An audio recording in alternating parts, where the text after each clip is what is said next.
toujours le bonheur et la grâce m'accompagneront devant sa face, dans sa présence, tellement de joie, tellement de joie. La semaine dernière, nous avons introduit le concept de la contraception. Et avant de continuer, regardons d'abord la définition de la contraception, parce que je ne voudrais pas que, n'est-ce pas, je ne voudrais pas que les gens mélangent les pédales. Ok, je voudrais que ce soit clair dès le départ. Parce que, comme j'ai expliqué dimanche dernier, il y a des gens qui n'aimaient pas le professeur de français et qui riaient et qui se moquaient même des chaussures du professeur de français. Et aujourd'hui, leur difficulté, c'est qu'ils ne comprennent pas le français. Et à cause de leur manque de compréhension, ça les amène à élaborer les fausses doctrines. J'ai expliqué ça la dernière fois. Et la dernière fois, nous avons d'abord mis les bases sur la définition. Et je veux que la technique montre mon écran. Nous avons regardé la définition de la contraception dans 2 dictionnaires. Dans le Larousse, que tout le monde connaît, et qui est financé par le gouvernement français, ça nous savons. Et dans le dictionnaire du Centre national de recherche textuelle et lexicale, okay, qui est là, et j'utilise toujours ce dictionnaire-là. Le Larousse définit la contraception. Je ne sais pas, mon esprit me dit qu'il faut les expliquer quelque chose, parce qu'ils ne comprennent souvent pas quand on parle de... Maintenant, quand tu dis, mon cher, quand tu dis le micro, ok, quand tu dis le micro, donne-moi le micro. Pourquoi tu donnes ça? C'est parce que par définition, ça c'est le micro. Par définition. Ce n'est pas ce que tu crois, mais c'est ce qui est. Par définition du terme. Il y a des gens qui ne connaissent pas la définition de quelque chose. Si je dis au frère Pierre, donne-moi une pièce d'argent, il va me donner une pièce. Parce que ça, c'est par définition. Donc, par définition de la contraception, c'est la méthode visant à éviter, de façon réversible et temporaire, la fécondation d'un ovule par un spermatozoïde ou, par définition, s'il y a fécondation, la nidation de l'œuf. Fécondé. Maintenant, je sais qu'il y a les gens qui ne savent pas ce que c'est que la nidation. Je suis désolé pour toi, je ne serai pas ton professeur de français. Va chercher l'autre là. Ou s'il y a la nidation de l'œuf. On se comprend. Maintenant, on va revenir sur l'avortement. Hein. Je veux qu'on comprenne parce que les gens ont des preuves parce qu'ils ne comprennent pas le français. Maintenant, selon l'autre dictionnaire, c'est l'emploi volontaire de moyens ou de techniques par la femme ou par l'homme pour empêcher que les rapports sexuels n'entraînent une grossesse. Que les rapports sexuels n'entraînent une grossesse. L'ensemble de ces moyens et de ces techniques, l'ensemble. À l'école, nous avons vu en mathématiques les ensembles et nous avons même vu les sous-ensembles. Et nous avons vu que tel ensemble peut être inclus dans tel autre. Et nous avons vu l'intercession entre. Et nous avons vu l'union. Vous croyez que Dieu a mis dans le cœur des hommes d'enseigner ça pour rien? C'est parce qu'il sait que ça va nous aider à comprendre. Donc, ce que nous sommes en train d'étudier, c'est la contraception, le chrétien et la contraception. OK? Et nous avons vu par contraste qu'il ne faut pas confondre cela avec quoi? L'avortement. Parce que par définition de l'avortement, nous allons regarder seulement la définition des médecins. Ok? Parce que j'avais un ami que c'est ça qui nourrissait sa famille. Et ça le dérangeait. Ça le dérangeait. À un moment donné, ça le dérangeait de tuer. Et il a décidé de quitter son pays pour aller s'installer ailleurs. Là où il ne fera plus ça. Ça le dérangeait. Ça va commencer à le déranger parce qu'il était chrétien. Parce que c'était 25 000 pour tuer un enfant. 25 000. Je connais le prix parce que c'est mon ami. Même parfois, même 15 000. Ouais, on tuait les enfants à 15 000. Donc, c'est ça.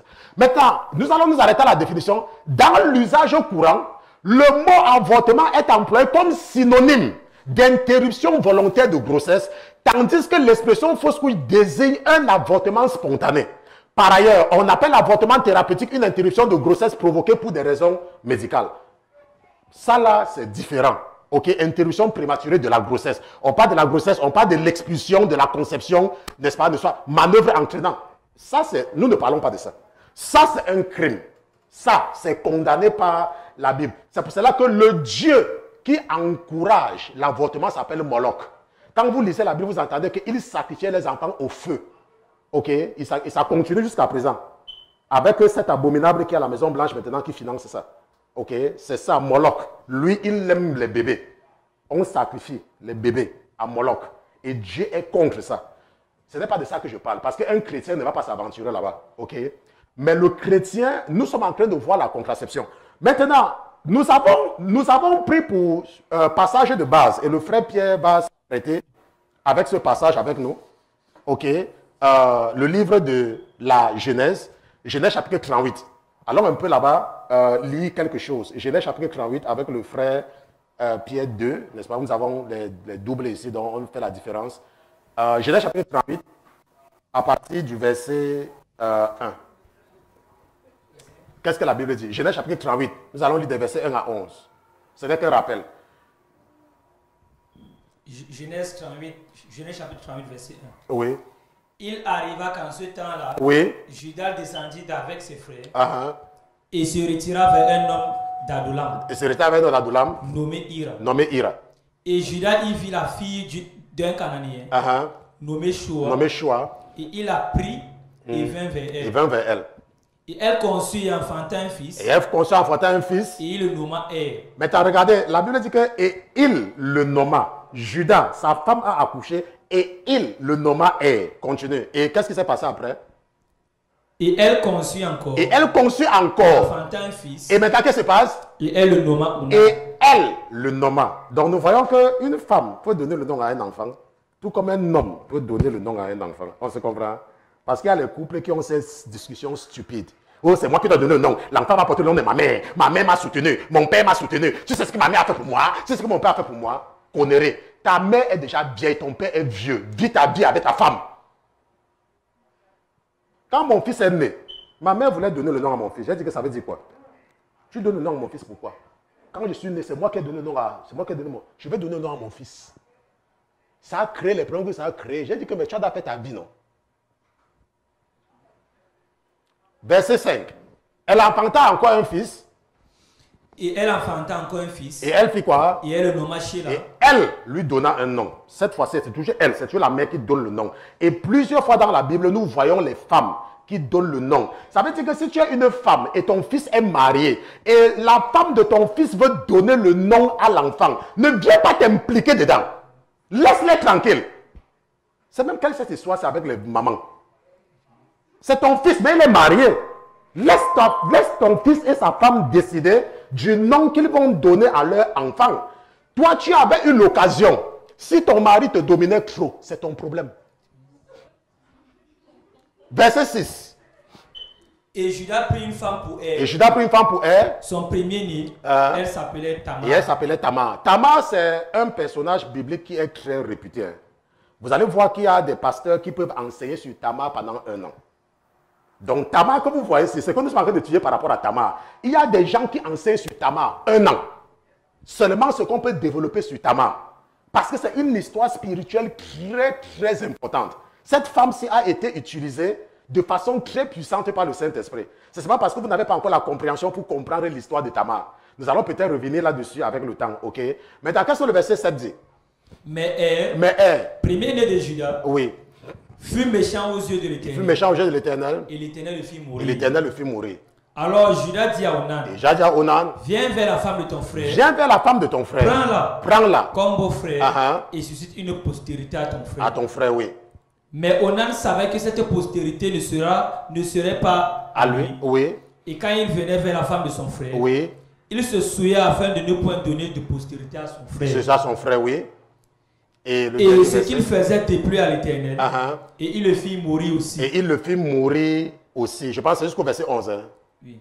Et Judas dit à Tamar, sa belle-fille, demeure veuve dans la maison de ton père, oui, jusqu'à ce que Sheila, mon fils, soit devenu grand. Car il disait, Prenons garde qu'il ne meure comme ses frères. Et Tamar s'en alla. Oui. Il demeura dans la maison de son père. Donc, il demeura dans la maison de son père. Maintenant, ce que nous voyons, c'est que nous avons vu que ça, c'est conformément à ce qu'on appelle la loi du Lévira. La loi du Lévira qui dit que si un homme meurt et qu'il vit avec ses frères dans une même maison et sans père d'enfant, alors le frère doit prendre sa femme pour faire un enfant, pour qu'on n'oublie pas le nom. J'ai passé le temps à expliquer ça la dernière fois. Et nous avons également expliqué l'acte de Onan. Nous avons expliqué que quand il partait à Jérusalem, avant d'acheter le billet d'avion, il sortait de l'avion, n'est-ce pas? Et nous avons expliqué cela et nous ne sommes pas partis trop dans les détails à cause des enfants qui nous écoutent. Et j'ai invité les gens à regarder le passage en anglais. Maintenant, la dernière fois dont nous sommes arrêtés sur la loi du Lévira. Et nous avons vu que l'opposé du Lévira, n'est-ce pas? Je vous ai donné l'opposé du Lévira. Nous avons vu que c'était, j'ai donné le nom la dernière fois, le Halitha. Et je vous ai dit qu'en Israël, par exemple, l'État juif, les gens, ils avaient interdit le Lévira à un moment donné. Ils avaient interdit. Ce n'était pas autorisé de faire cela. Ça veut dire que si quelqu'un meurt et il laisse sa femme, qu'on force quelqu'un à prendre la femme, ils avaient interdit. Quand on forçait et qu'on connaissait, on arrêtait la famille, là on les mettait en prison. Ok? Donc parce qu'on avait constaté que ça créait beaucoup de problèmes. Ils ont interdit. Et ils ont plutôt opté pour l'autre. Ça veut dire que si tu ne veux pas, tu dis que je ne veux pas et on te laisse tranquille. On ne doit pas te forcer d'aller épouser une femme que tu n'aimes pas. Pourquoi? Et je vous ai expliqué ça la dernière fois. Je vous ai dit la dernière fois dans mes explications, et la technique va certainement partager mon écran avec ceux qui nous écoutent en ligne. Regardons mon tableau. Et ce tableau-ci, je vais effacer le tableau. Et nous avons vu que, supposons que plusieurs frères vivent ensemble. Supposons que plusieurs frères vivent ensemble dans une maison. Celui-ci a 30 ans, celui-ci a 25 ans, celui-ci a 20 ans. Et que le premier se marie à Kita, n'est-ce pas? Kita avait ses 2 cheveux sur la tête et Kita a mis le rouge à lèvres, n'est-ce pas? Il se marie à Kita. Et que Kita a 27 ans. Ok, Kita a 27 ans. Maintenant, et lui, il meurt, il a 30 ans. Et le frère doit venir l'épouser. N'est-ce pas? Elle est son aînée d'abord. Ça veut dire que lui là, il aura toujours des problèmes. Et Dieu, ce n'était pas son intention. Ce n'était pas son intention. L'intention de Dieu, et je vous ai expliqué ça la dernière fois, c'est que Dieu a établi la loi du Lévira pour protéger la femme, mais pas pour mettre un fardeau sur quelqu'un d'autre. Et les hommes ne comprenaient pas, les hommes. Parce que les hommes regardent toujours les choses de façon charnelle. C'est pour ça que nous avons vu quelque part dans la Bible que Paul a dit que je loue les Juifs d'avoir du zèle, mais un zèle sans connaissance. Un zèle sans connaissance. Ça veut dire que tu ne comprends pas. C'est vrai, tu lis la Bible. La Bible a dit ceci. Oui, je vais faire ce que la Bible a dit. Mais est-ce que tu as compris? Est-ce que tu comprends l'intention? Non. Ok? Maintenant, ce que nous sommes en train de voir maintenant, c'est la suite. C'était le rappel. Maintenant, c'est la suite. Je vais parler de ça la dernière fois. Je n'ai pas encore reparlé la même chose. Il y a des gens qui disent qu'au pasteur, 1 heure, c'est petit. Je leur ai dit que Dieu, on s'était mis debout pendant 3 heures. Ok? Et tu vas comprendre, c'est petit. Maintenant, allons un peu avec le frère Pierre 2. Demeurons dans le livre de la Genèse, Genèse chapitre 1. Et nous allons lire à partir du verset 27. Genèse chapitre 1. Le livre de la Genèse. Donc, Genèse chapitre 1. Oui, Genèse chapitre 1. Nous lisons à partir du verset 27. Qu'est-ce que la Bible dit? Genèse chapitre 1, verset 27. Oui. Et Dieu créa l'homme à son image. Maintenant, la Bible dit que Dieu créa l'homme à son image. Il le créa à l'image de Dieu. Il le créa à l'image de Dieu. Il les créa mâle et femelle. Il les créa mâle et femelle. Et qu'est-ce que la suite dit? Et Dieu les bénit. Et Dieu les bénit. Et Dieu leur dit, croissez et multipliez. Et remplissez la terre. La sujettissez. Et la sujettissez. Et dominez sur les poissons de la mer. Dominez sur les poissons de la mer. Et sur les oiseaux des cieux. Et sur tout animal qui se meurt sur la terre. Voilà, c'est pour ça que les hommes tuent tout. Ok? Mais ce que nous voyons ici surtout, c'est que la Bible dit que Dieu créa l'homme à son image. Ok? Dieu créa l'homme à son image.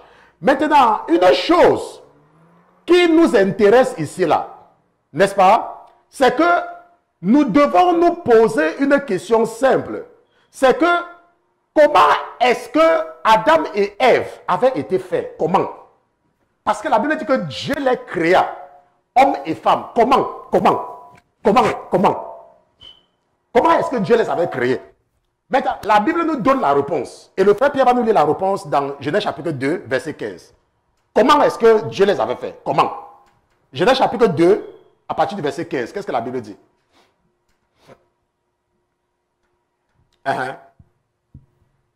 Genèse chapitre 2, verset 15. Oui. Nous allons voir comment est-ce que Dieu a créé les premiers hommes.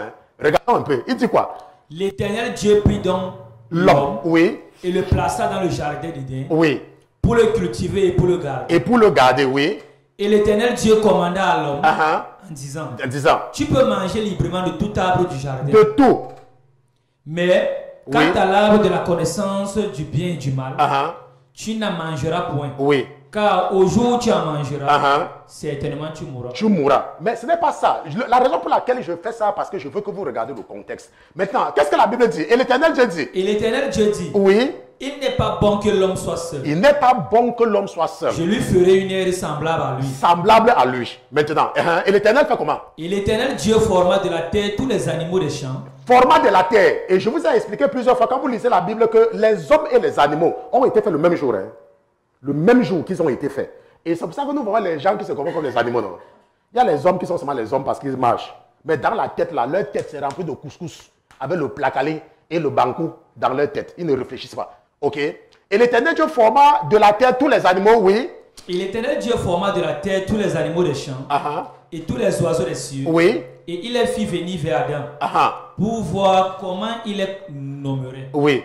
Et que tout nom qu'Adam donnerait à chacun des êtres vivants fut son nom. Maintenant, la Bible dit que l'Éternel forma de la terre. Rappelez-vous tout à l'heure, nous savons que et Dieu créa. Et la Bible dit que l'Éternel Dieu forma. Il forma de la terre. Il a formé. Hein? Il a formé. Maintenant, et le verset 20 dit quoi? Et Adam donna. Et Adam donnant des noms à toutes les bêtes, oui, et aux oiseaux des cieux, et à tous les animaux des champs. Oui. Mais pour l'homme, il ne trouva point d'aide semblable à lui. Semblable à lui. Maintenant, et l'Éternel fit quoi? Et l'Éternel Dieu fit tomber. Parce que nous voulons comprendre comment Dieu a fait Adam et Ève. Nous voulons comprendre. Parce que nous allons voir la différence tout à l'heure. Nous voulons comprendre comment il a fait Adam et Ève, non? Maintenant, et il a fait, continue. Et l'Éternel Dieu fit tomber un profond sommeil sur Adam. Oui. Qui s'endormit. Oui, qui s'endormit. Et il prit une de ses côtes. Et restera la chair à sa place. Il prit et il restera la chair et il fit quoi? Et l'Éternel Dieu forma une femme de la côte qu'il avait prise d'Adam. Et le fit venir vers Adam. Maintenant, donc, Dieu a formé de ses mains, il a formé Adam et Ève. Et dans Job, nous voyons qu'il y a ce qu'on appelle les fils de Dieu. Les gens que Dieu forme lui-même. Il les forme. Il forme. Lui, il forme. Ok? Maintenant, une chose que nous apprenons, c'est que c'est Dieu qui a formé Adam. Non? La Bible dit que c'est Dieu qui a formé Adam. La Bible dit qu'il a formé les Adams. La Bible dit qu'il a formé les Adams. La Bible dit qu'il a formé Adam. Et la Bible dit qu'il a formé Ève. Maintenant, pourquoi tu n'as pas formé des milliards d'Adam? Pourquoi tu n'as pas formé des milliards d'Ève? Parce que dans le concept de Dieu, il y a un problème de limitation. Il y a un problème de limite. Il pouvait fabriquer des Adams. Et même quand Adam dit qu'il ne voit pas, il pouvait fabriquer les Èves. Parce qu'on dit qu'il avait des animaux. Il pouvait fabriquer. Mais il a fabriqué un homme et une femme. 2 personnes. 2. Il est Dieu. Il pouvait les former. Il pouvait retirer 4 côtes de Adam, mais il a retiré une. Il a formé une autre personne. Maintenant, peut-être que quelqu'un n'est pas en train de comprendre. Quelqu'un ne comprend pas. Maintenant, nous allons voir ce qui va se passer avec Adam, même après le péché. Le frère Pierre va nous aider Allons un peu avec le frère Pierre quelque part, n'est-ce pas? Quelqu'un dit que le pasteur regarde ses livres. Hey, les notes du pasteur. Si mes notes disparaissent là, vous-même vous êtes perdu. Hein? Donc le professeur doit toujours avoir ses notes avec lui. Oh, oh, oh. Genèse chapitre 27. Allons au verset 4. Allons au Genèse chapitre 4. Et regardons à partir du verset 1. Donc nous demeurons dans le livre de la Genèse et nous allons regarder quelque chose. Genèse chapitre 4, verset 1. Verset 1 et 2, et puis nous allons partir au verset 25, oui. Et qu'est-ce que la Bible dit? Oh, oui. Adam connut Ève, sa femme. Oh, Adam connut Ève, sa femme. Et elle conçut. Et elle le conçut. Et enfanta Caïn. Et enfanta Caïn. Acquisition. Oui, qui veut dire acquisition? Et elle dit. Oui. J'ai acquis un homme avec l'air de l'Éternel. Avec un air de l'Éternel. Et elle enfanta. Elle enfanta encore son frère Abel. À son frère Abel. Et Abel fut berger. Et Abel fut berger. Et Caïn fut laboureur. Et Caïn fut laboureur. Maintenant, nous savons que Adam et Ève, maintenant, vont faire des enfants, n'est-ce pas? Et qu'est-ce que le verset 25 nous dit? Si tu vas directement au verset 25, qu'est-ce que ça dit? Genèse chapitre 4, verset 25. Oui. Et Adam connut encore sa femme. Et Adam connut encore sa femme. Et elle enfanta un fils et l'appela Seth. Et elle appela Seth, remplaçant. Car Dieu, dit-elle, m'a donné un autre fils au lieu d'Abel que Caïn a tué. Que Caïn a tué. Maintenant, la Bible nous dit que Adam et Ève, quand on va les chasser, la Bible dit qu'ils vont faire 2 enfants à leur image. Le fruit de la procréation. Il va connaître sa femme. Ça veut dire qu'ils vont faire ce qu'ils font là. Ils vont faire comme ils sont en train de faire là. Et elle va tomber enceinte. Et elle va accoucher un premier fils. Et ils vont encore faire leurs histoires. Ils vont peut-être faire des filles. La Bible n'en parle pas. Et après, elle va encore accoucher un garçon. La Bible dit que le garçon là va tuer son frère. Quel était le motif? La jalousie. La jalousie. La jalousie peut te faire tuer quelqu'un. La jalousie. Celui-ci était jaloux pourquoi? Seulement parce que son frère avait donné quelque chose à Dieu et ça a plu à Dieu. Il n'était pas jaloux que son frère venait prendre sa voiture. Mais son frère a donné quelque chose à Dieu. Et ça a plu à Dieu. Ça l'a amené à tuer son frère. Tu vas te poser la question. Nous sommes nombreux dans l'église que nous faisons exactement la même chose. C'est seulement parce que quelqu'un a son cœur et aime et fait et Dieu est satisfait que quelqu'un d'autre est jaloux. Oh, il joue bien à la batterie, le pasteur l'aime, il est jaloux. Oh, il joue bien au clavier, le pasteur l'aime trop, il est jaloux. Oh, il fait ceci, le pasteur l'aime trop, il est jaloux. À cause du service rendu à Dieu, un frère a tué l'autre. C'est la même chose, nous voyons ça tous les jours dans l'église, ce n'est pas que c'est fini. Dieu est seulement en train de nous raconter une histoire. Maintenant, si nous revenons dans le cadre de ce que nous sommes en train de faire, mais quand Adam était avec Ève, à l'époque, il n'y avait pas les factures de PSNJ. Il n'y avait pas les factures d'électricité. Il n'y avait pas les factures de Con Edison. Il n'y avait pas le péage. Il n'y avait rien. Ils avaient le champ. Ils pouvaient faire autant d'enfants qu'ils voulaient, non? Dieu pouvait nous dire que Adam connaît Ève aujourd'hui, ils ont fait un enfant. Adam a connu Ève demain, ils ont fait un enfant. Adam a connu Ève après-demain, ils ont fait un enfant. Puisqu'il n'y avait pas les factures. Le champ était là, les animaux étaient là, la viande était là, les rivières étaient là. Il n'y avait pas de contraintes sociales. Mais la Bible nous dit que Adam va faire combien d'enfants avec Ève? Combien de garçons? 2. Et même quand celui-là va mourir, la Bible dit qu'après, ils vont encore faire quoi? 1. La Bible dit que je loue les Juifs, qu'ils ont du zèle pour Dieu, mais un zèle sans multipliez-vous, remplissez la terre. Et ils commencent à faire des bâtards, des enfants idiots. Oh, Dieu a dit, allez multipliez-vous, remplissez la terre. Même Dieu qui a créé Adam et Ève avait créé 2 personnes. Il est Dieu. Il pouvait créer un village. Mais il a fait 2. Maintenant, rappelez-vous, nous parlons de la contraception. Tout moyen qui vise à prévenir. Moi, le prophète qui m'a formé, que Dieu a envoyé, il a un enfant. Ça veut dire que Dieu l'a puni. Alors que les femmes qui n'accouchent pas bien le voient, ils prient, elles accouchent. Mais lui, il a un. Ce n'est pas une histoire, parce que nous devons comprendre que si je suis un chrétien, je ne dois pas, parce que peut-être mon grand-père qui était d'abord même un irresponsable. Moi, ma maman nous a élevés à 8. Seule, une femme, 8 garçons. L'homme était là, il ne foutait rien. Tout ce qu'il savait, ouvre tes pieds. Il vient, il fait ce qu'il a fait, il part. L'enfant fréquente dans quelle école? Il ne connaît pas le nom de l'école de l'enfant. Et beaucoup d'hommes en Afrique se comportent exactement de cette façon.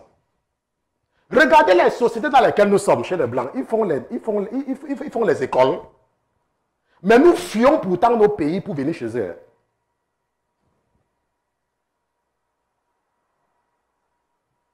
L'autre jour, quelqu'un m'a envoyé un message. Oh, mon frère, tu nous as abandonnés. Je m'occupe seul de 11 enfants. Je t'ai demandé de faire 11 enfants. Quand tu faisais les enfants là, c'était bien pour toi. Là. Occupe-toi d'eux. Moi, tu as fait 11 enfants. Moi, mon problème dedans se trouve à quel niveau? La contraception, c'est que je dis que voilà les moyens que j'ai pour pouvoir m'occuper d'un enfant ou de 2. Voilà le temps que j'ai pour pouvoir m'occuper de cela. Mais nous savons qu'il y a des parents. Je dis même qu'il y a des parents. Ils ne font jamais même les devoirs à la maison avec les enfants. Je ne parle pas de l'Afrique. Parce qu'en Afrique, c'est classique. Si je parle de l'Afrique, je suis en train de perdre mon temps. Je parle de chez les Blancs. Il y a chez les Blancs. Vous savez, quand je partais dans les tontines, n'est-ce pas? Il y avait un genre de conversation qui m'étonnait souvent. Vraiment, les gens de l'école là, ils aiment trop appeler les gens. Quand ils m'appellent, l'autre jour, ils m'ont appelé. Je dis, vous m'appelez pourquoi? Ce n'est pas aussi vos enfants. Occupez-vous de l'enfant là. Ils m'appellent. Quand tu appelles, si t'appelles, tu parles bien avec eux. Ils vont t'appeler. Si t'appelles, parlez-les mal. Ils ne vont plus t'appeler. Voilà les conversations qu'ils avaient. Que si le professeur, le maître de l'enfant t'appelle, tu prends le téléphone, tu parles bien, ils vont toujours t'appeler. Donc quand tu laisses l'enfant partir à l'école, laisse-les, ils parlent là-bas, ils vont s'occuper de l'enfant, ils vont te laisser tranquille.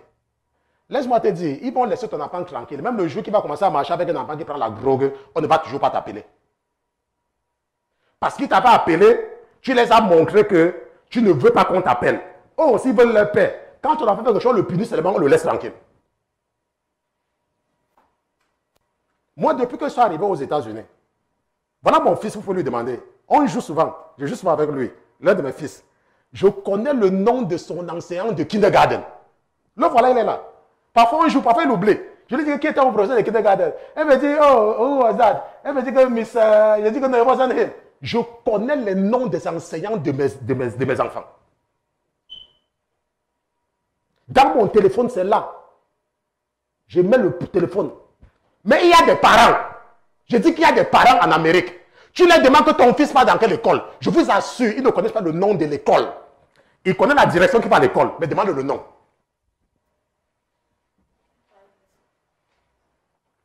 Demandez à beaucoup de parents en Amérique quel est le nom du principal de l'école de ton enfant. Moi, le principal de l'enfant de l'heure, il s'appelle Mich Echter. J'ai parlé avec le principal de l'autre jour. Parce qu'il m'appelle en cause. Il y a beaucoup de parents que je suis sûr qui sont en train de pisser dans leur caleçon. Parce que je l'ai dit, c'est vrai. Quel est le nom du principal de l'école de ton enfant? Tu connais le nom du principal? Mais tu vas vouloir faire les enfants. Tu vas vouloir remplir la maison avec les enfants. Moi, je suis un homme, non? Je m'occupe de mes enfants. Moi, je suis un homme. Je m'occupe d'eux. Je faisais les devoirs avec mes enfants. Tous, ils savent. Eux, quand on veut les mettre à leur place à l'école, quand ils dérangent un peu, vous savez comment les effrayer? On dit que we are going to call your dad. Quand tu dis à un de mes enfants que tu vas appeler, viens voir comment il va commencer à pisser dans le caleçon. Parce que les enseignants dans l'école me connaissent. Quand je pars dans leur école, on dit que, oh dad, you know you did this. Un jour, je lui ai acheté une montre intelligente. Le bon monsieur part à l'école, montrer que son père a l'argent. Il a commencé à déranger. Je suis parti à l'école là. J'ai pris la montre là, j'ai cassé ça devant lui. J'avais acheté avec mon argent, plus de 200 $. J'ai cassé. Je ne supporte jamais mes enfants devant les enseignants. Même si l'enseignant a tort, I don't care, c'est toi qui as tort devant l'enseignant. C'est comme ça que l'enfant devient sage.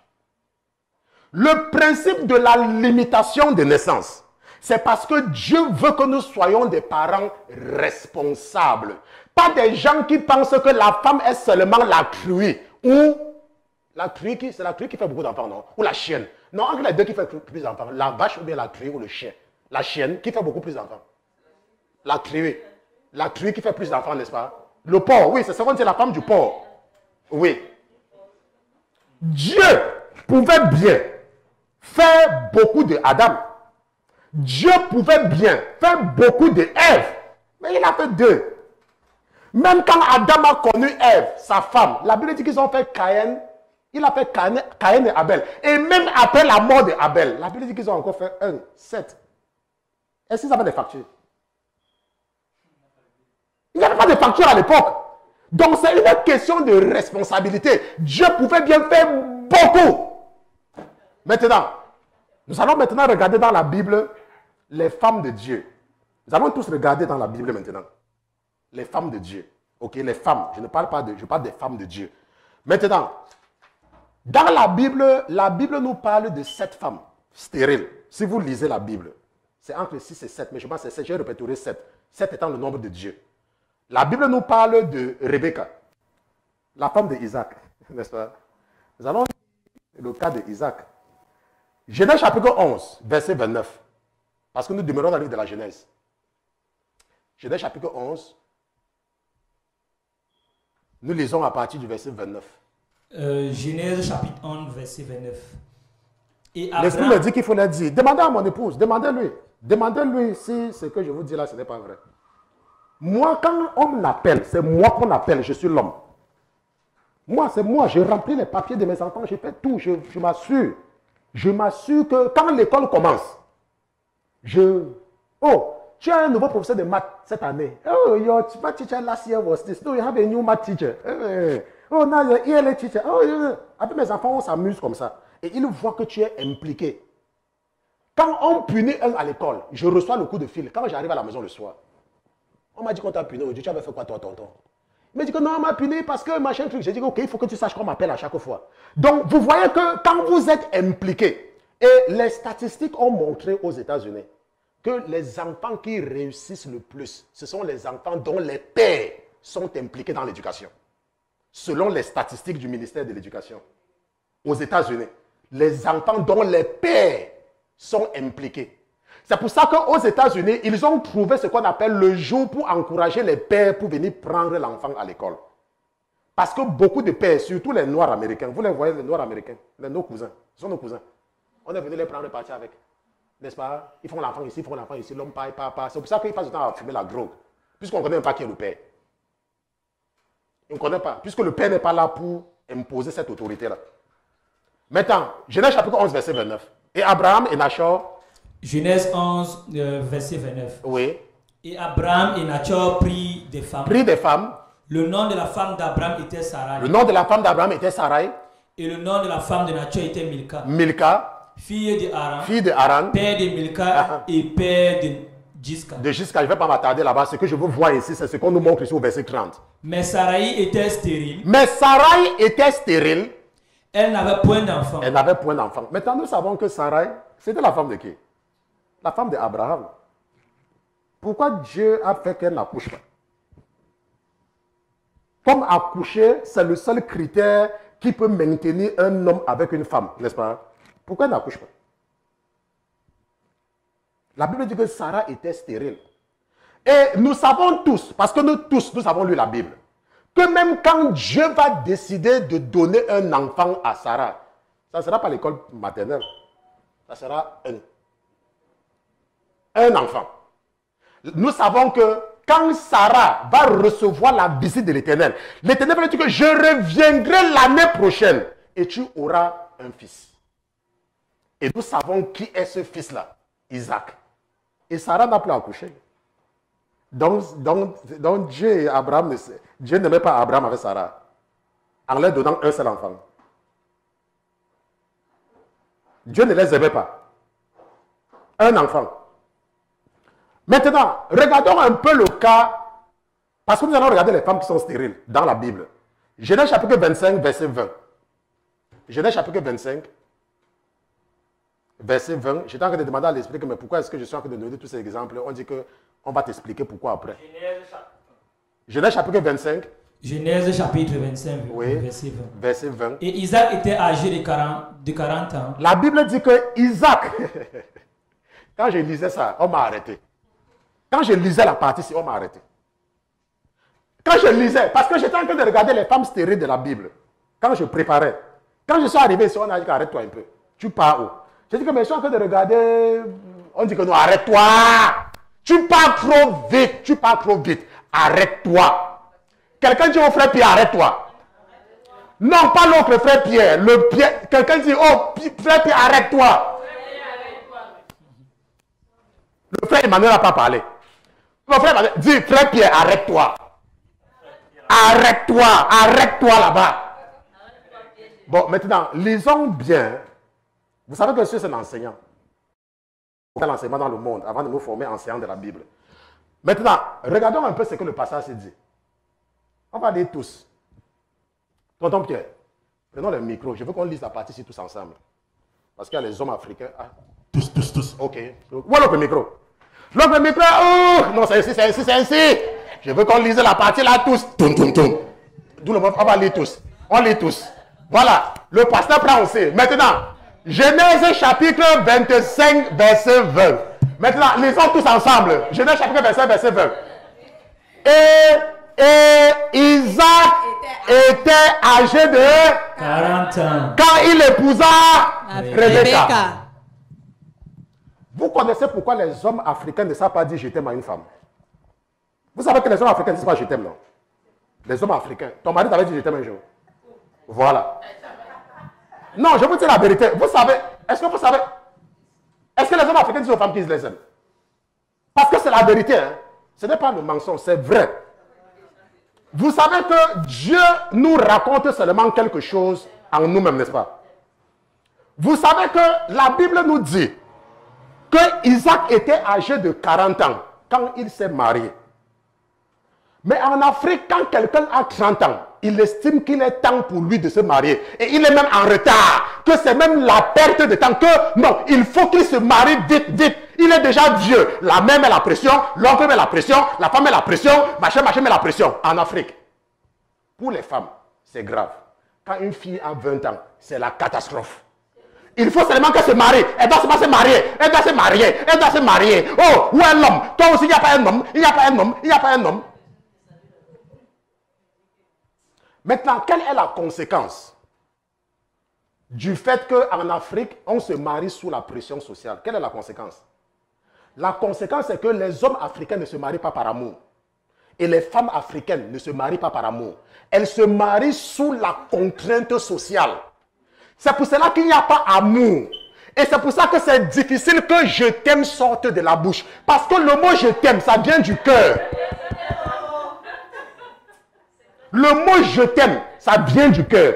Quand tu aimes une personne, du fond de ton cœur, tu peux lui dire je t'aime 50 fois par jour. Parce que ça vient de ton cœur. Mais parce que les hommes africains se marient sous la contrainte sociale. Je t'aime n'a aucune signification pour eux. Ça n'a aucune signification. Et parce que les hommes africains se marient parce qu'il a commencé à travailler. Moi, mon ami Serge a commencé à travailler à 25 ans. Et quand il a commencé à travailler, il dit que non, il faut que tu te maries. Et quand on te dit qu'il faut que tu te maries, qu'est-ce qui se passe? Tu vas à la chasse de la femme. Et il est donc évident que si tu n'es pas en Christ, tu vas raconter n'importe qui. Tu ne vas pas épouser cette femme parce que tu l'aimes. Hein? Tu vas l'épouser parce qu'on t'a dit qu'il faut que tu te responsabilises. Et en ce moment, parce que tu t'es marié pour cela, lorsqu'on va regarder ta femme après 1 an et son ventre n'est pas gros, on va mettre la pression sur toi. Pourquoi? Parce qu'il n'y a pas l'amour entre toi et elle. Ça n'existe pas. Chasse-la! Elle n'accouche pas. Chasse-la! Mais quand tu aimes une femme, comme Abraham aimait Sarah, Sarah est restée avec Abraham pendant des années sans accoucher et cela n'a jamais été un problème. Pourquoi? Parce qu'ils s'aimaient. Parce qu'ils s'aimaient. La Bible dit, je voulais avancer. C'est pour ça qu'on a pris tous le... Je voulais avancer. On me dit que tu pars où? Je veux que tu vois ça. Combien d'hommes africains à 40 ans qui travaillent ne sont pas mariés? Donnez-moi une statistique. C'est pratiquement inexistant. Et un jour, le Seigneur a voulu ouvrir mes yeux sur ça. Il a fait venir le pasteur où était chez moi. Le pasteur Adrien. Il a attiré mon attention. Il dit, écoute ce qu'il est en train de te dire. Écoute, ce monsieur-là est resté pendant des années parce qu'il voulait que Dieu lui donne un signe sur sa femme. Il a plus de 40 ans. Et ça ne fait pas quelques mois qu'il a eu le signe qu'il attendait. Mais il avait préféré rester comme ça. Jusqu'à ce qu'on lui donne un signe. Et le signe qu'il avait demandé, hein, il est mon aîné, il a plus de 40 ans. C'est en ce moment qu'il s'est marié. Mais venez voir les jeunes africains. Oh, je cherche la femme. Je cherche la femme. Je cherche la femme. Oh, pasteur, je cherche la femme. Je cherche la femme. Je cherche la femme. Je cherche la femme. Je cherche la femme. Venez voir les filles africaines. Oh, pasteur, je veux la femme. Je veux la femme. Je veux la femme. Oh, yo, pasteur, Dieu ne m'aime pas. Si on ne me donne pas la femme, je vais mourir. Oh, yo. Maintenant, quelle est la conséquence? Parce que c'est la conséquence qui peut nous aider à éviter certaines choses. La conséquence, c'est que nous avons en Afrique des mariages qui n'existent que par le nom. Seulement par le nom. Ça, c'est la conséquence. Regardons dans des sociétés occidentales. Regardons. La jeune fille va se marier quand elle rencontre son homme. Pourquoi? Parce qu'elle n'a pas de contraintes. Il n'y a pas un homme qui met la pression sur elle. Son père ne met pas la pression. Marie-toi, cherche une femme. Ou l'on dit à la fille, cherche ton mari. Tu n'as pas encore vu un homme, Un homme ne vient pas, Et à la fin, parce qu'un homme ne vient pas et tu ne veux pas qu'on te parle trop, tu ramasses n'importe quoi, tu acceptes. C'est vrai. Au départ, la chair va agir. Au départ, la chair va avoir son influence. Parce que ça fait des années que tu es là et la chair a besoin de quelque chose. Mais avec le temps, quand la chair sera déjà satisfaite, il va maintenant falloir que la véritable chose qui nous maintient en Jésus, parce que c'est l'amour qui nous maintient en Jésus, comme il n'y a pas, qu'est-ce qui va se passer? Il n'y a pas. Parce que je suis en train de parler à un jeune qui m'a écrit encore ce matin, qui n'est pas encore marié. Je parle à une jeune fille qui m'écoute, qui n'est pas encore mariée, de ne pas te presser. Ne te presse pas. La Bible dit que Isaac était âgé de 40 ans. Tu vas me dire que, oh, pasteur, je vous ai donné le cas du pasteur où était Adrien. Je l'ai fait prêcher ici, là, en décembre. Vous le connaissez. Il s'est marié après 40 ans. Son premier fils, sa première fille a fêté son premier anniversaire l'autre jour. Il est mort. Il pouvait s'aventurer et rencontrer n'importe qui, non? Après 40 ans. Mais venez voir les hommes. Quand ils ont 30 ans, c'est la finale. Maintenant, tonton Pierre, 2. Et Isaac était âgé de 40 ans quand il fit quoi? Quand il épousa Rebecca. Et Isaac était âgé de 40 ans quand il épousa Rebecca, la fille de Bethuel. Donc la fille de Bethuel. L'araméen. De Padan Aram. Sœur de Laban. L'araméen, oui.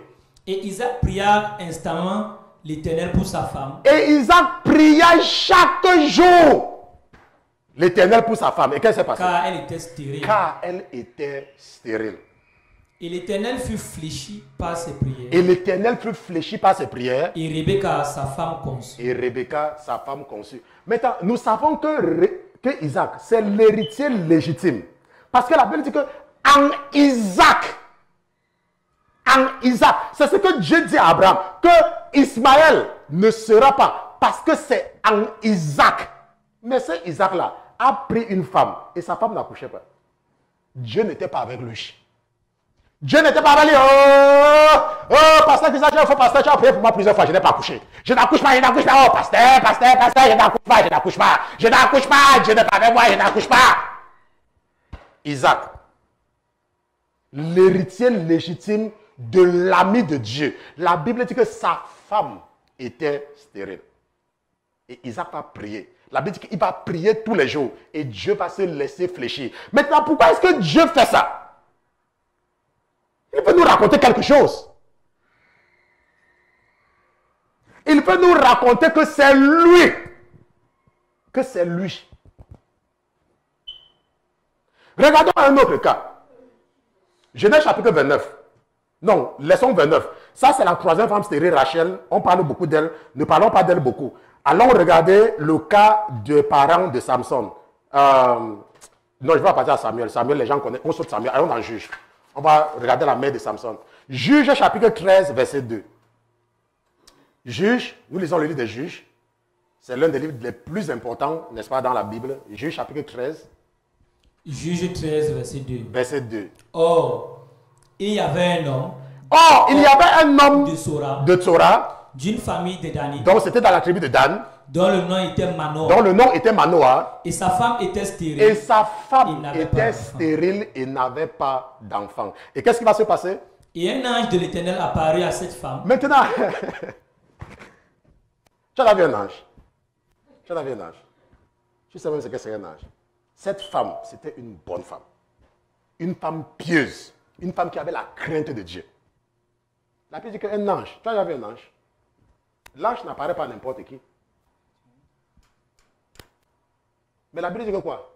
Qu'elle était stérile.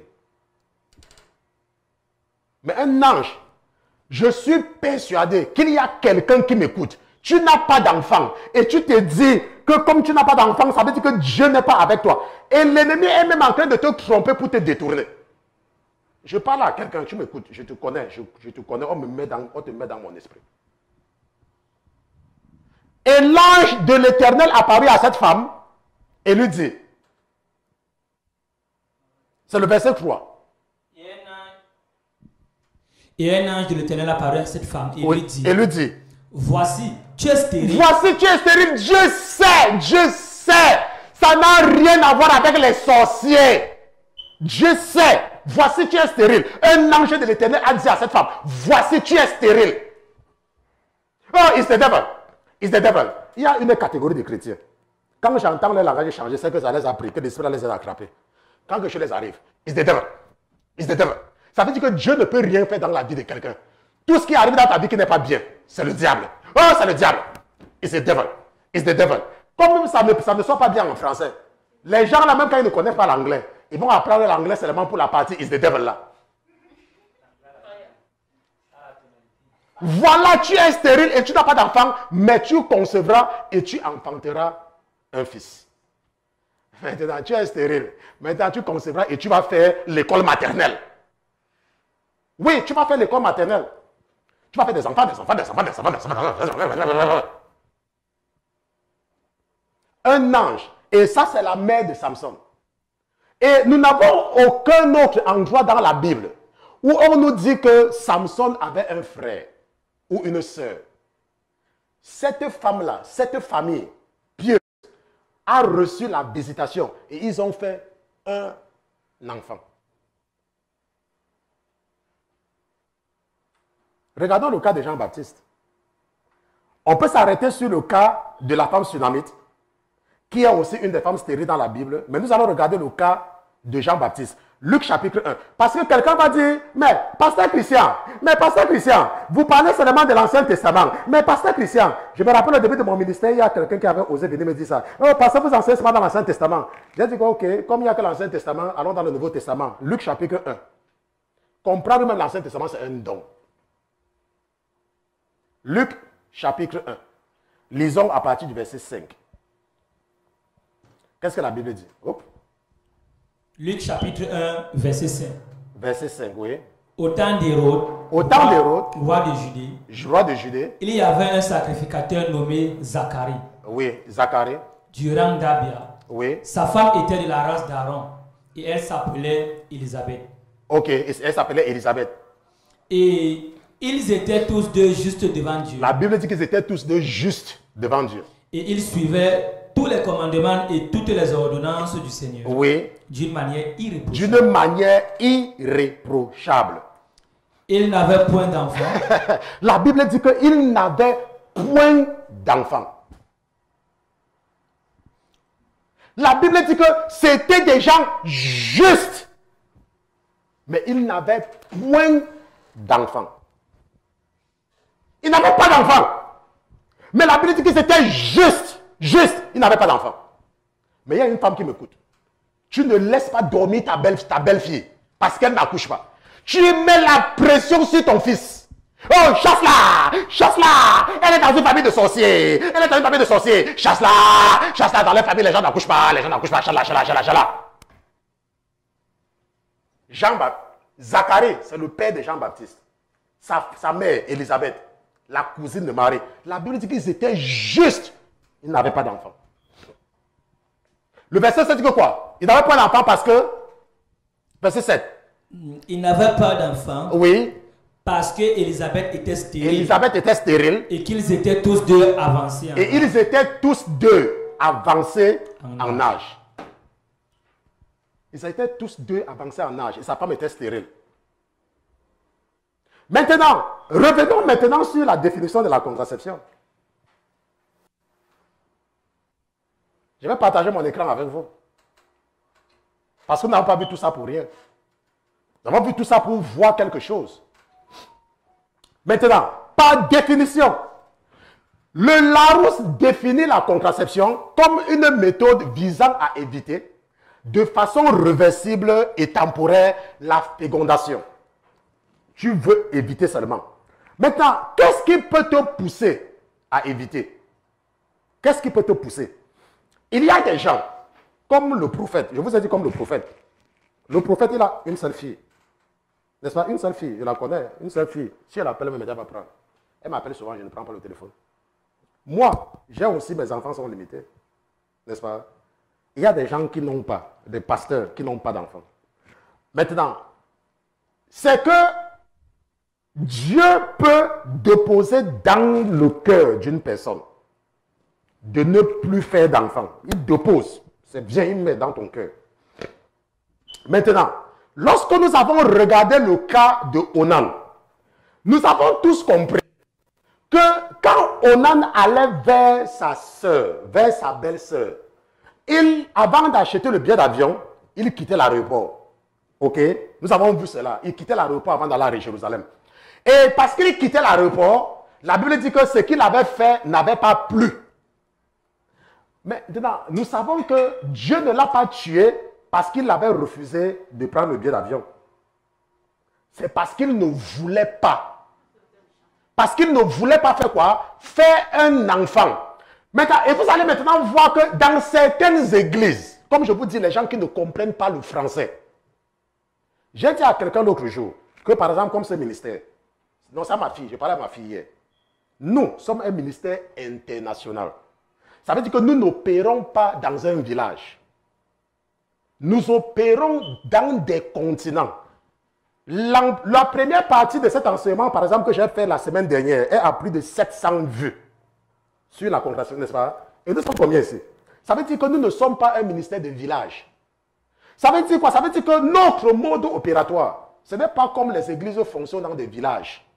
Ou peut-être que le pasteur est là et sa femme qui fait tout. Nous ne sommes pas dans ces histoires-là. Ok? Nous sommes un ministère qui s'adresse à tout le monde entier, à une communauté. Maintenant, ce que nous comprenons donc, c'est que il y a des gens, parce qu'ils n'ont pas, ils ne comprennent pas le français, ils sont dans des villages et ils ont un comportement, je ne sais pas s'ils comprennent le français. Ils vont vous dire que si tu es un homme et tu pars avec une femme et que vous êtes en train de partir à Tel Aviv, à Jérusalem, et qu'arrivé à l'aéroport de Kinshasa, tu sors de l'avion, c'est un péché. Et que c'est un péché. Ce n'est pas un péché. Dieu n'a pas tué Onan parce qu'il est sorti de l'avion alors qu'il fallait partir à Jérusalem. Non, ce n'est pas pour ça. La Bible dit clairement qu'il a tué parce qu'il refusait. Il ne voulait pas faire d'enfant. Il ne voulait pas respecter ce qui était établi. Ce n'est pas l'acte-là qui a fait que Dieu le tue. Nous voyons que la contraception, c'est tout moyen que tu peux utiliser seulement pour éviter. Et lorsque tu décides de ne pas faire une pléthore d'enfants, ce n'est pas un péché, puisque Dieu même lui-même, la Bible nous dit que David avait telle femme, il avait telle femme, il avait telle femme, il avait telle femme, il avait un enfant, deux enfants, il avait un enfant, deux enfants, Est-ce qu'on nous a dit qu'il y a une femme avec qui il a fait 100 enfants? Un chrétien peut décider qu'il ne veut pas faire d'enfants. Un chrétien, je dis, je ne veux pas faire d'enfants. Je ne veux pas. Et parce que j'ai décidé que je ne veux pas d'enfants, j'utilise donc les moyens qui vont permettre que cela se passe. Je suis un chrétien, je suis responsable. L'une des raisons qui ne me motive pas trop, moi, c'est parce que vous êtes déjà trop nombreux. Maintenant, imaginez encore que maintenant qu'il n'y a pas encore, il fait encore d'autres. Déjà, même que ceux qui sont là, tu n'as même pas d'avoir le temps. Tu n'as pas le temps de tout le monde. Quand la sœur Christelle m'écrit, je fais une journée avant de lui répondre. Ma fille, parfois, elle m'écrit. Je fais 2 jours avant de lui répondre. Elle me texte, je ne réponds même pas. Je peux passer même des mois, je n'appelle pas le frère Pierre. L'autre Pierre m'appelle, je ne décroche même pas le téléphone. Parce que je n'ai pas le temps. Donc, c'est une question de responsabilité. Ce que je voudrais amener les hommes africains à comprendre, c'est que ce n'est pas un trophée, ce n'est pas le signe de la virilité. Ce n'est pas que si tu as toute une école, ça veut dire que tu es un homme. Laissez-moi vous dire, il y a des parents irresponsables. Ils sont nombreux. Il n'y a pas un problème en tant que chrétien de limiter le nombre d'enfants que tu vas avoir. Adam et Ève, ils avaient 2 garçons. 2. Dieu pouvait leur donner beaucoup d'enfants. Isaac, quand Isaac s'est marié à l'âge de 40 ans, la Bible dit qu'il a épousé qui? Rebecca. Ils ont eu combien d'enfants? Ils ont eu des jumeaux. Et ça s'est arrêté. Ils ont eu des jumeaux. Maintenant, quand Jacob vient sur la scène, Jacob fait beaucoup d'enfants avec beaucoup de femmes différentes. Parce que Dieu n'est pas une photocopie. Si ce que je vous dis là devait se multiplier sur beaucoup de personnes, le diable devait imiter cela. C'est comme le diable imite les gens qui parlent en langue. Parce que la Bible dit que quand ils ont reçu le don du Saint-Esprit, quand ils ont été baptisés, ils ont commencé à parler en langue. Et vous allez voir qu'il y a beaucoup de gens qui vivent très mal et qui parlent les langues, les fausses langues. Et on va les montrer un verset, quand tu reçois le Saint-Esprit, tu commences à parler en langue. N'est-ce pas? Donc, c'est seulement pour dire que lorsque nous sommes en Christ, nous devons comprendre la mentalité de Dieu. Et l'une des choses que nous avons compris aujourd'hui, n'est-ce pas, et que nous voulions comprendre dans le cadre de cet enseignement, c'est qu'il y a beaucoup de femmes dans la Bible, les femmes de Dieu. Nous avons vu le cas de Rachel, la femme que Jacob aimait. Je n'ai pas lu cela. Ok? Nous avons d'abord commencé par voir le cas de Sarah. Nous avons vu le cas de Rebecca. Nous avons sauté exprès le cas de Rachel, parce que nous avons vu tellement le cas de Rachel. Ok? Nous avons vu la femme de la mère de Samson. Nous avons vu Anne, la mère de Samuel. Nous avons parlé du cas de la femme sunamite, que le prophète Élisée va dire que non, tu as été une bonne femme avec moi, qu'est-ce que je peux faire pour toi? Et la Bible dit qu'elle aussi était stérile et avec un bon cœur, elle aussi, ça fait partie des femmes stériles dans la Bible. Et nous avons terminé avec le cas de la maman de qui? De Jean-Baptiste, Élisabeth, dont le père était Zacharie. Ok? Maintenant, le plus important et ce que nous voulons comprendre ici dans le cadre du chrétien et la contraception, ça veut dire que si tu es un chrétien ou une chrétienne qui décide que je ne veux plus faire d'enfants, quels sont les moyens disponibles pour atteindre cet objectif? Maintenant, il y a des gens maintenant, parce que rappelez-vous, on a dit tout moyen, hein, on a dit tout moyen, n'est-ce pas? C'est un peu comme tu vas me dire que, je suis en train de vouloir prendre un exemple. Parce qu'il y a des gens qui cherchent à jouer les prétextes pour croire qu'ils dépassent les autres. On a dit tout moyen. Ça veut dire que si tu utilises un moyen, c'est la même chose. Tu ne vas donc pas me dire que toi tu utilises ce moyen-ci, l'autre utilise tel moyen, l'autre est en train de pécher et toi tu ne pêches pas. C'est la même chose. C'est exactement la même chose. On a dit tout moyen, pas un moyen. Le moyen, méthode, n'importe quelle méthode. Si ton intention, c'est de ne pas vouloir accoucher. Maintenant, il y a les gens qui choisissent l'abstinence. Il y a les gens qui choisissent l'abstinence. Ils disent, je ne veux pas.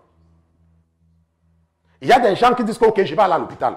Maintenant, parfois les gens vont utiliser les prétextes que non, ceci c'est un péché. C'est la même chose. La brosse à dents que tu utilises pour te brosser les dents. On a écrit dans la Bible que tu utilisais la brosse à dents pour te brosser les dents. On a écrit dans la Bible que Abraham avait la brosse à dents. Donc ça veut dire que la personne qui utilise la brosse à dents est en train de pécher. Si tu utilises ta méthode, prie ton Dieu qu'il te bénisse et laisse l'autre qui est ancien de faire aussi sa part pour les mêmes raisons. Ok? C'est ce que je voulais seulement vous amener à comprendre. Nous allons nous arrêter ici là et nous allons prier. Nous allons remercier le Seigneur, n'est-ce pas? Allez!